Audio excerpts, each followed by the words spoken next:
मेरा आग्रह है आदरणीय देवेंद्र जी से कि अपने विचार रखें।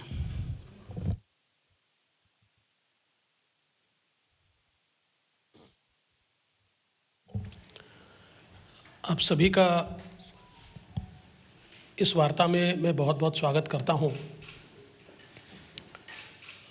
हम सभी लोग जानते हैं कि जो घटना मुंबई में घटी,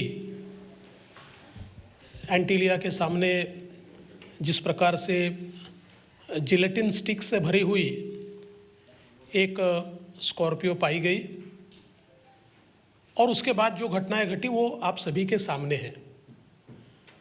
जिस प्रकार से पुलिस महकमे से ही इस प्रकार की गाड़ी प्लांट की जाती है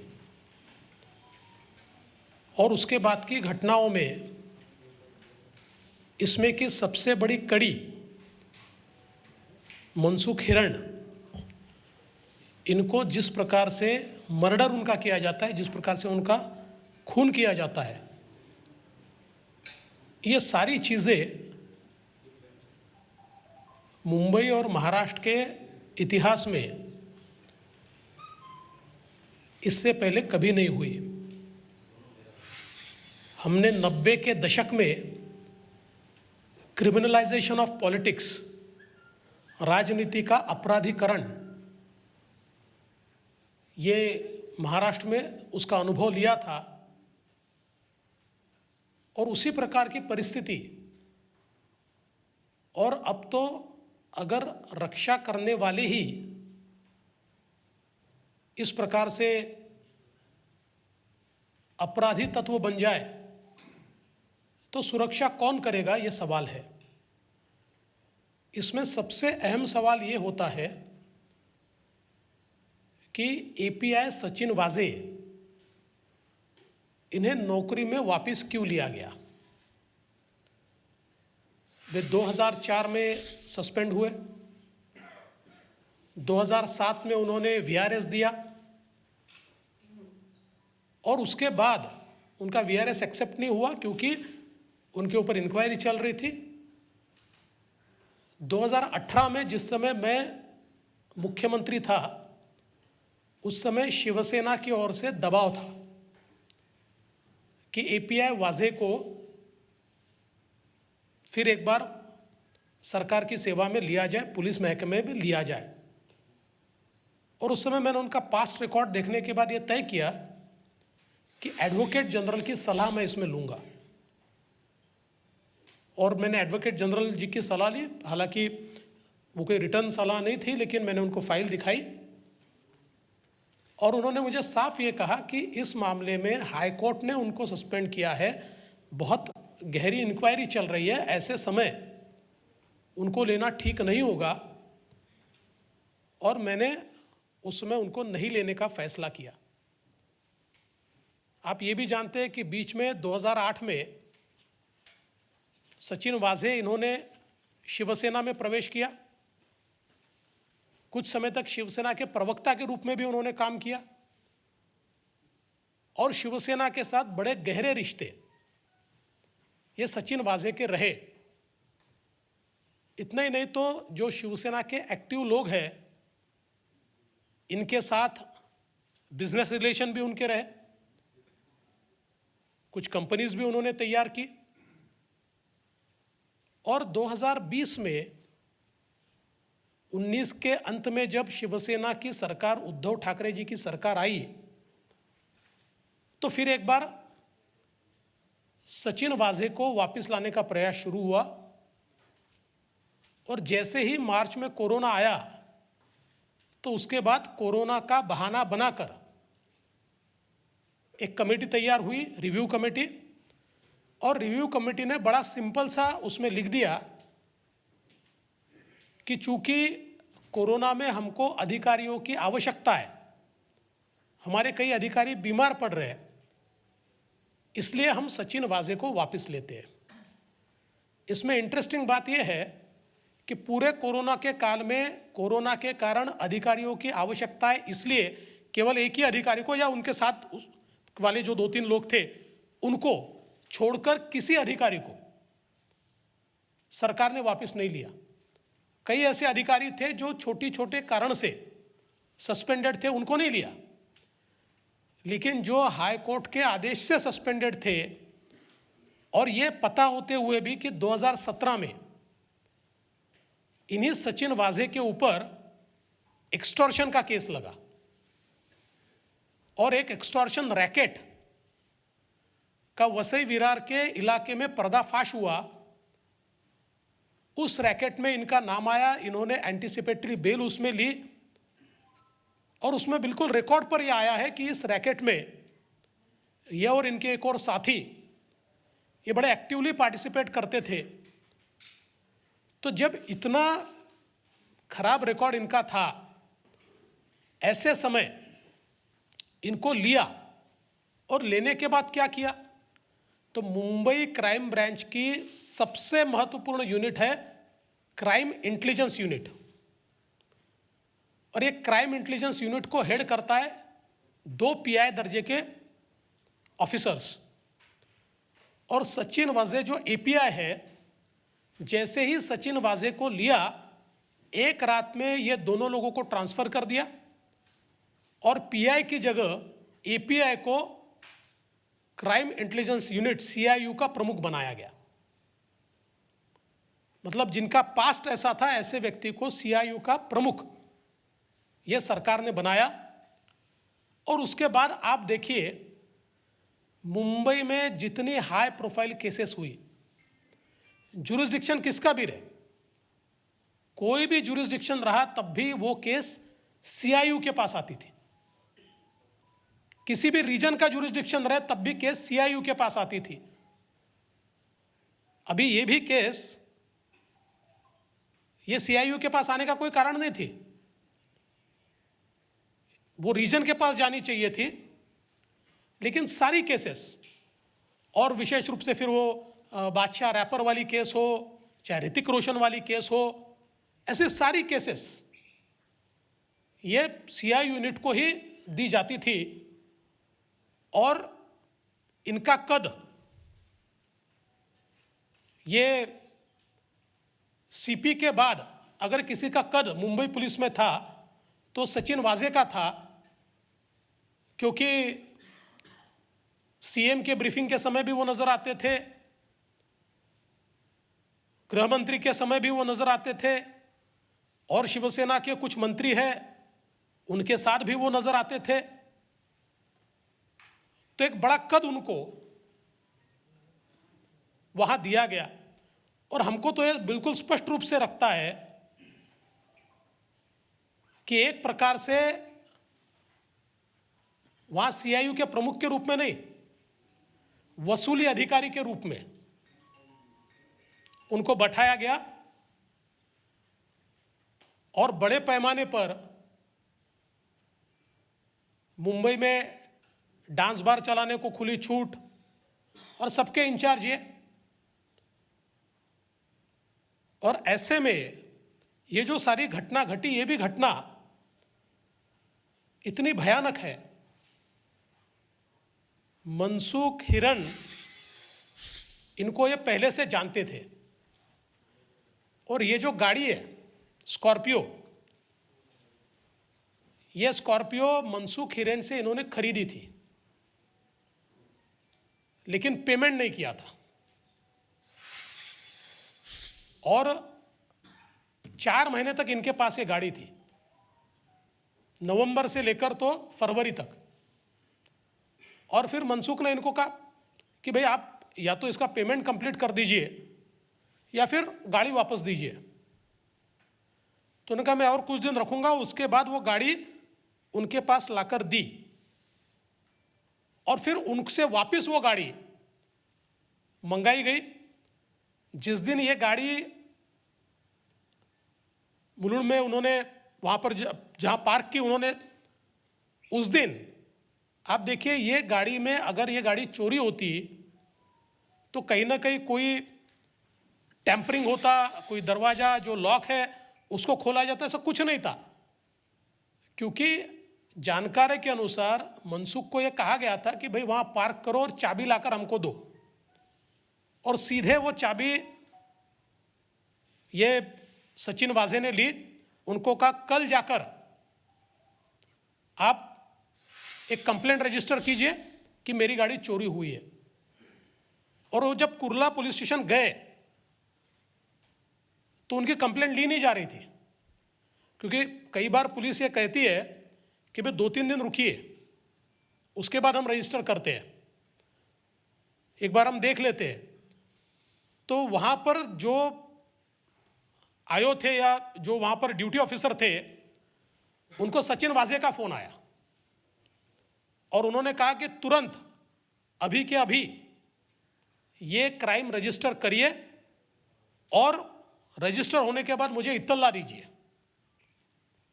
और ये इत्तला उनको देनी पड़ी। तो ये सोची समझी साजिश के तहत मनसुख हिरन को उसके बाद किसी और ने इंट्रोगेट नहीं किया। 3 दिन मनसुख हिरन को वाजे ही इंट्रोगेट कर रहे थे और उनके इंट्रोगेशन के बाद मनसुख को वाजे ने ही ये बताया कि भाई तुमको और एजेंसीज इंट्रोगेट कर सकती है, इसलिए एक कंप्लेंट कर दो। और अपने पहचान के लॉयर के पास वो खुद मनसुख को लेकर गए और मनसुख से कंप्लेंट करवाई कि मुझे अलग अलग लोग बुलाते हैं, मेरी बड़े पैमाने पर मुझे पुलिस से तकलीफ है, और अपना भी नाम उसमें डलवा दिया। और वो सीएम को भेजा, वो गृह मंत्री को भेजा। तो इसका मतलब एक प्रकार से सारी एलिबाई ये तैयार हो रही थी। और जिस दिन मनसुख को रात में एक फोन आया कि गावड़े ने आपको बुलाया है, और उनको जिस इलाके में बुलाया वो वही इलाका है जिस इलाके में सचिन वाजे के ऊपर एक्सटॉर्शन का केस लगा है, उसी इलाके में उनको बुलाया गया। और उसके बाद दूसरे दिन उनकी लाश मिली।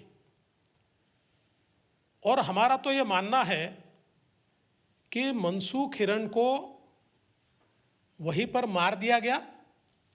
मारने के बाद उनकी लाश खाड़ी में फेंकी गई। और इसमें सबसे महत्वपूर्ण बात यह है, हाई टाइड में उसको फेंकने की कोशिश हुई। अगर ये लाश हाई टाइड में फेंकी जाती तो ये वापस ही नहीं आती। तो ये होता कि मनसुख हिरेन ये पुलिस के दबाव में या पुलिस जो बार बार पूछताछ कर रही है उससे नाराज होकर कहीं भाग गए। महीने 2 महीने बाद ये बात ठंडी हो जाती। आधे घंटे का डिफरेंस आया उनके कैलकुलेशन में, और हाई टाइड की जगह लो टाइड आया आधे घंटे के कारण। और मनसुख हिरन इनकी जो लाश है वो वहीं पर रही, वो बहकर नहीं गई। अभी कुछ थियरीज लाने की कोशिश की जा रही है, लेकिन कुल मिलाकर अगर हम पोस्टमार्टम की रिपोर्ट को देखें तो इसमें ध्यान में आता है कि ये इतने रुमाल उनके मुंह में कैसे आए।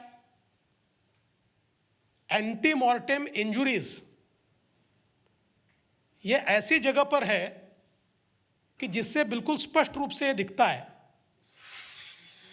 कि कहीं ना कहीं बहुत दबा के बांधा गया है। उनका दम घुटे इतना वो रुमाल और सारी चीजें बांधी गई है। और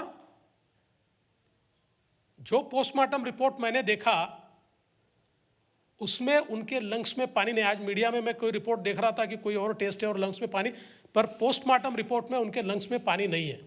और ऐसा हो ही नहीं सकता। अगर पानी में गिरकर वो मरे तो लंग्स में भरपूर पानी होना चाहिए, लेकिन वो दिखाई नहीं पड़ता। तो सीधा मतलब यह है कि उनकी हत्या हुई है। और हमारी मांग ये है, अभी तो एनआईए ये बम विस्फोट या वो जो जिलेटिन वाला मामला है उसकी जांच कर रही है और उसी में उनको अरेस्ट किया है। और हत्या का मामला या मनसुख के मौत का मामला जो है ये अभी भी एटीएस के पास है।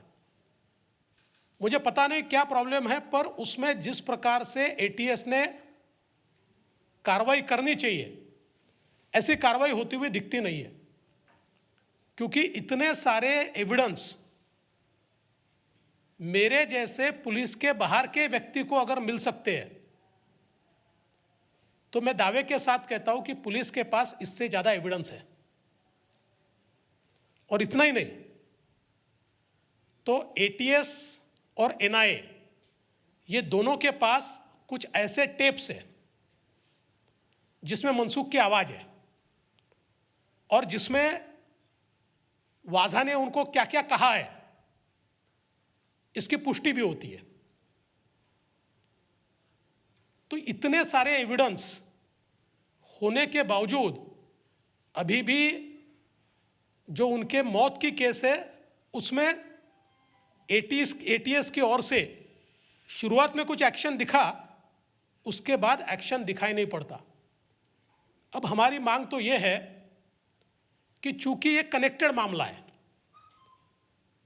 वैसे तो पहली कार्रवाई एटीएस ने करनी चाहिए थी और उनको ये हत्या के मामले में अरेस्ट करना चाहिए था और उसके बाद उनकी कस्टडी एनआईए को जानी चाहिए थी, लेकिन एटीएस ने उसमें देरी की है।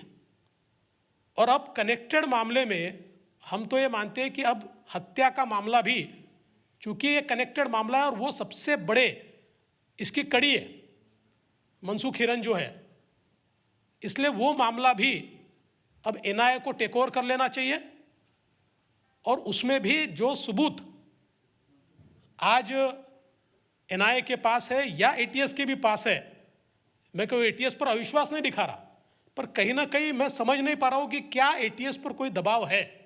मैं दबाव है ऐसा मेरा कहना भी नहीं है, पर जिस प्रकार के एक्शंस होनी चाहिए वो होती हुई मुझे दिखाई नहीं पड़ती।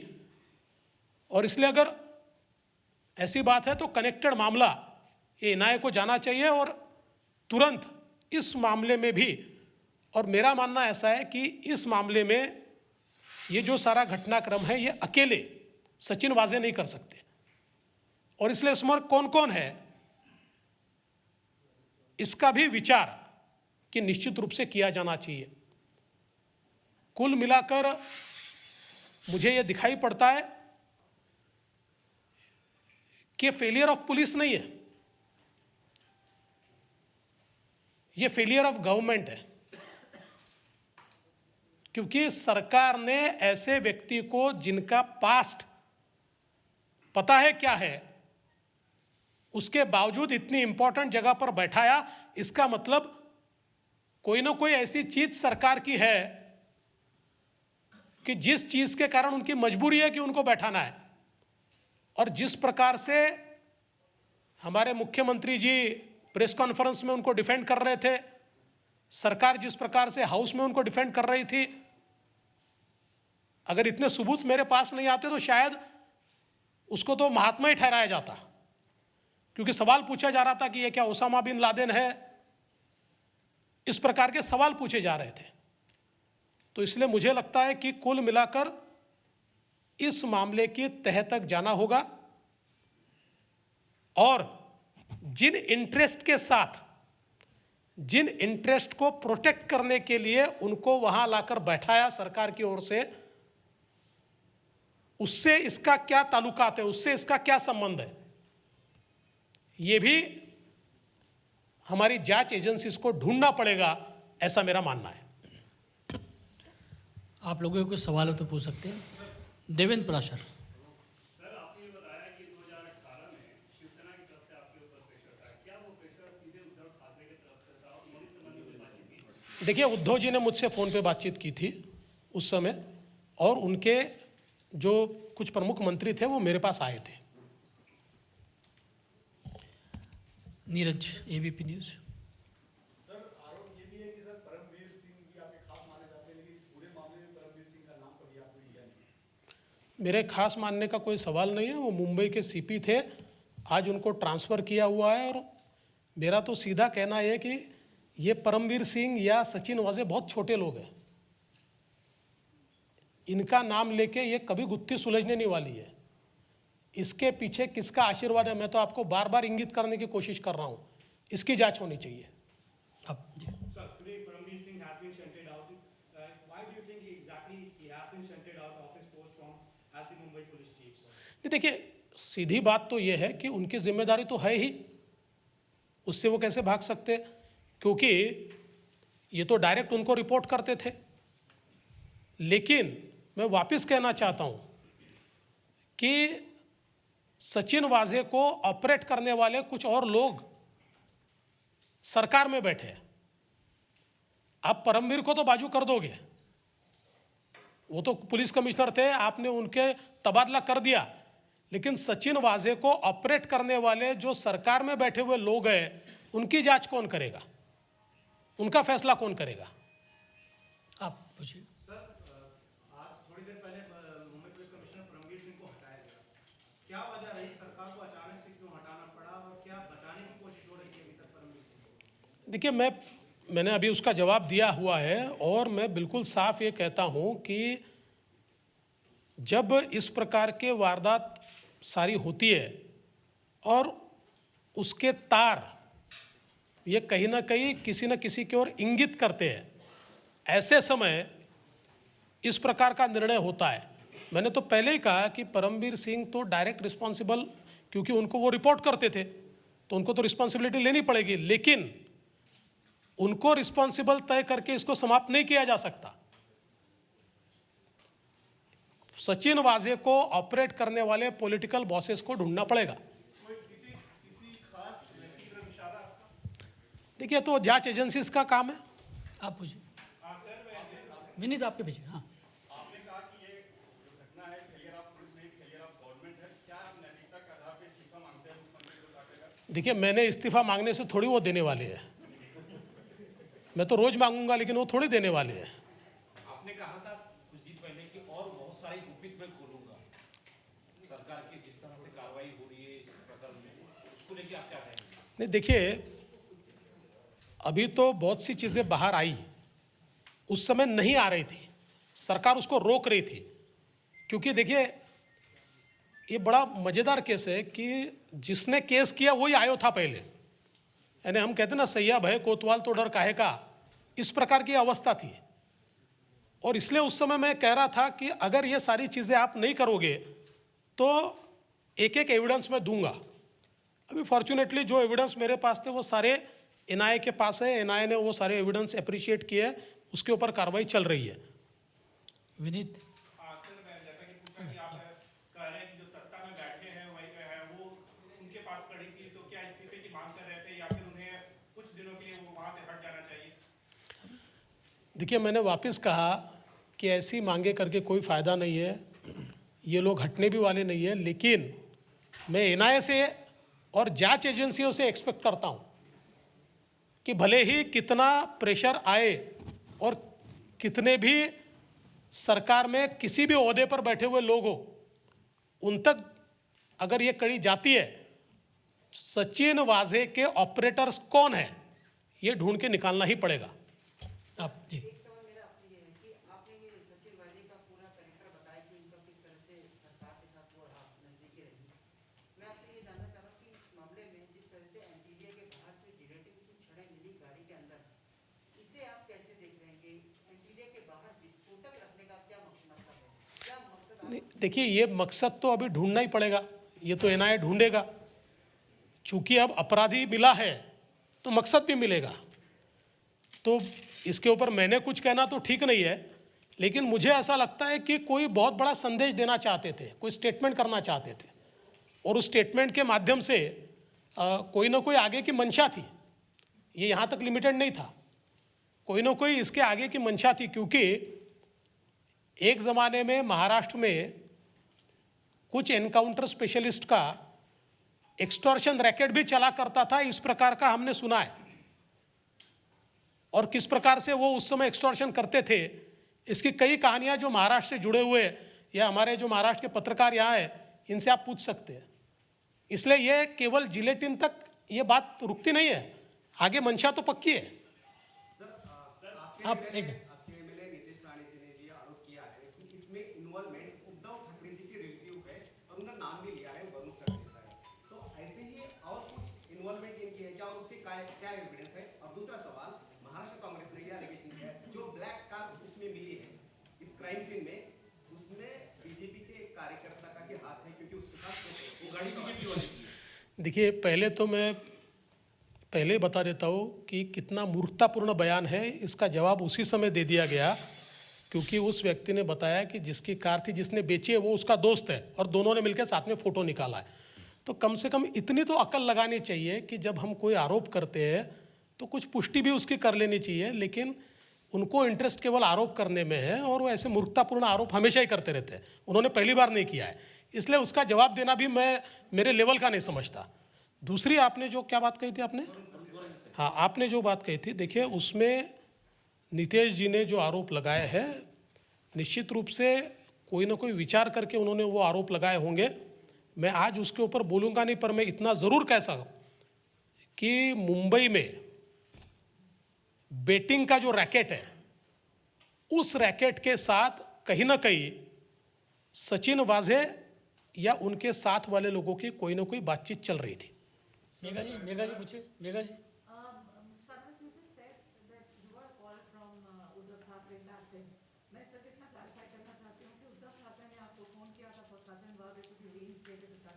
जी जी, 2018 में वापस बोल देता हूँ, 2018 में उद्धव जी ने भी मुझसे बात की थी और उनके मिनिस्टर्स भी मेरे पास आए थे फॉर सचिन वाजे। महाराष्ट्र में होम मिनिस्ट्री एनसीबी के पास है, अनिल देशमुख होम मिनिस्टर है, क्या इनको अनिल देशमुख जी को इसके बारे में पूरी जानकारी थी या वो पूरे ब्लाइंड में थे, उनको अंधेरे में रखा गया था? नहीं, इसके बारे में तो वही बता सकते हैं, क्योंकि आज जो मैं न्यूज़ देख रहा हूँ तो मेरे ध्यान में आया कि होम मिनिस्ट्री तो 3 लोग चला रहे, एक आदमी तो नहीं चला रहा है। आप पूछिए जी। Sir, the Aghadi is giving the various statement, varying statement is coming from all the 3 different parties who are in the government in Maharashtra. How do you analyze that and what is your read of that? जी जी, आपका क्या आकलन है, जो Aghadi group है, जो तीनों पार्टियां हैं, उनके वहां से अलग-अलग स्टेटमेंट्स आ रही हैं, आपका क्या एनालिसिस है? देखिए, इनमें समन्वय तो है नहीं, लेकिन अभी सब लोग अपनी जान बचाना चाहते हैं, छुड़ाना चाहते हैं, एक दूसरे के ओर ब्लेम डालना चाहते हैं और हमारा कोई संबंध नहीं है, ऐसा अपना संबंध उससे दूर रखना चाहते हैं। लेकिन कुल मिलाकर जिस प्रकार का कुशासन है, इसमें तो सारे पार्टनर है ही। जी, दोबारा क्या? मुख्यमंत्री रहे हुए हैं, बहुत सारे मामले के सबूत आपके पास है, आपके संज्ञान में है। क्या आपको लगता है कि मुख्यमंत्री उद्धव ठाकरे या मातोश्री के इन्वॉल्वमेंट के बिना ये संभव था? क्या उनका इन्वॉल्वमेंट देख रहे हैं? देखिए, मैं गृह मंत्री रहा हूँ, इसलिए मैंने कोई भी चीज़ ये विचारपूर्वक कहनी चाहिए और सबूतों के आधार पर कहनी चाहिए, इसलिए मैं आज ये बात नहीं कहूँगा। चलिए, आप लोगों का बहुत बहुत धन्यवाद सबका।